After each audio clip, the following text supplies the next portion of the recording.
السلام علیکم دوستانو، په دې هیله چې ټول به راته روغ او جوړ یاست. د کرکټ په اړه مې د نن څو تازه لنډ مهم خبرونه درته چمتو کړي دي. په دې هیله چې خوښ مو سي. د افغانستان او د هند په اړه هم تازه معلومات درکوم. محمد نبي په افغانستان کې یو روغتون جوړوي. داسې نور تازه خبرونه هم دی. ویډیو تر اخره راسره وګورئ.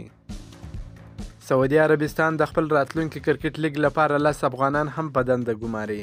د کرکټ لیګونو په لړ کې د سعودي عربستان حکومت هم پریکړه کړې ده چې په خپل هیواد کې د کرکټ یو ستر لیګ پیل کړي. په همدې لړ کې د بیلابیلو هیوادونو د کرکټ اړوند کسانو سره اړیکې نیولې دي او تازه خبر دا دی چې په همدې موخه به 10 تخنیکي افغانان هم په دغه لیګ کې په کار وګمارل سي. دا خبر د افغانستان کرکټ بورډ پخواني عمومي رئیس عزیز الله فضلي شریک کړی دی. هغه په خپل یو پوسټ کې لیکلی دی چې د سعودي عربستان د ستر او نړیوال لیګ د پرانیستل کېدو په اړه ورته 6 میاشتې مخکې خبر ورکړل سوی و او په دې اړه خبرې هم ورسره سوي دي چې د هغه په مشرۍ به 10 تنه د افغانستان د کرکټ لوبې تخنیکي کسان د سعودي عربستان کرکټ لوبې لیګ به په لاره اچوي. عزیز الله فضلي وایي چې په سعودي عربستان کې ورسره هغه افغانانو په دې اړه خبرې کړې دي چې د کرکټ لیګ د پرانیستو په برخه کې منډې ترنډې وهي او له کوچني اختر وروسته به هغه سعودي عربستان ته سفر کوي ترڅو د دغه لیګ په اړه د دغه هیواد له اړوند مسؤلینو سره خبرې وکړي. نوموړي همدا راز لیکلی دی چې دغه ستر لیګ به د سعودي عربستان په 2 ښارونو کې ترسره سي او هغه به هڅه وکړي چې په دغه لیګ کې افغان لوبغاړو ته هم د لوبېدو زمینه برابره کړي. همدا راز هغه کسان چې له کرکټ سره نږدې پاتې سوي دي او د افغانستان کرکټ ته ډیر خدمت کړی دی له ځان سره په دغه سفر کې ولري. د یادولو وړ ده چې سعودي عربستان تر اوسه پورې په دې تړاو رسمي څه نه دي ویلي، خو داسې خبرونه هم خپاره سوي وو چې سعودي عربستان د دغه لیګ پیلېدو په تړاو د IPL لوبډلې ځینې مسؤلینو سره هم خبرې کړې دي. په IPL کې ممبئی انډینز لوبډلې ډېر ښه کمبیک وکړ. ډېره ښه بریا د سنرایزر حیدرآباد پر وړاندې ترلاسه کړل. ممبئی انډینز لوبډلې په لومړي سر کې ډېرې لوبې وبایللې چې اوس یې ډېر ښه کمبیک وکړ. ډېر ښه په بریاوو سره روانه ده.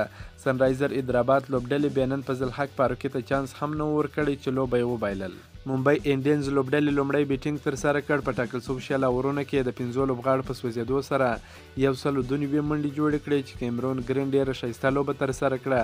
4 تنه سوځېدلې منډې جوړې کړې.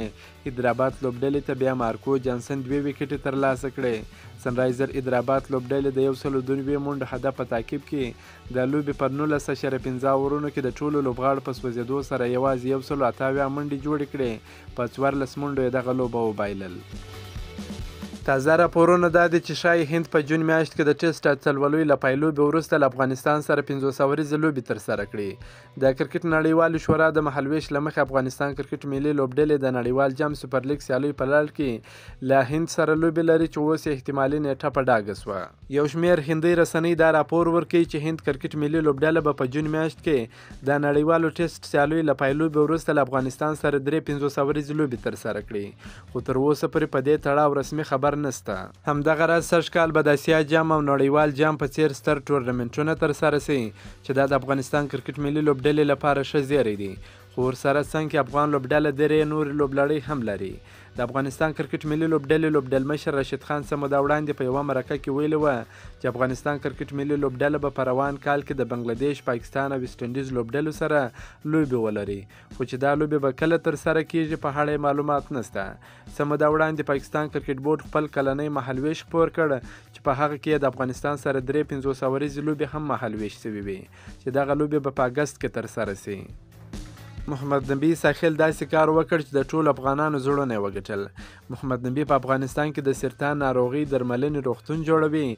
هغه وایي چې دغه روغتون به پخپله تمویلوي او ټوله خرچه یې هم پخپله کوي. د محمد نبي په دې کار سره داسې معلومیږي چې محمد نبي دا ځل د خپل هیواد لپاره یو ډیر ستر کار وکړ، ځکه چې په افغانستان کې ضرورت و هر وخت چې په افغانستان کې ناروغان پیدا کیږي نو هغه بیا په بارډرونو باندې ډیر زیات ځللی کیږي چې نورو ګاونډیو هیوادونو ته ځي. محمد نبي ساحل تېره شپه په دې اړه باندې هم په خپله فیسبوک پاڼه یو پوسټ کړی و. ده لیکلي وه چې د عادي په نوم په افغانستان کې به د سرطان ناروغۍ درملنې روغتون جوړوي چې په دې کار سره د ټولو افغانانو زړونه وګټل او د څو ورځو راهیسې په ټولنیزو رسنیو کې دا ډیره ګرمه موضوع هم وه.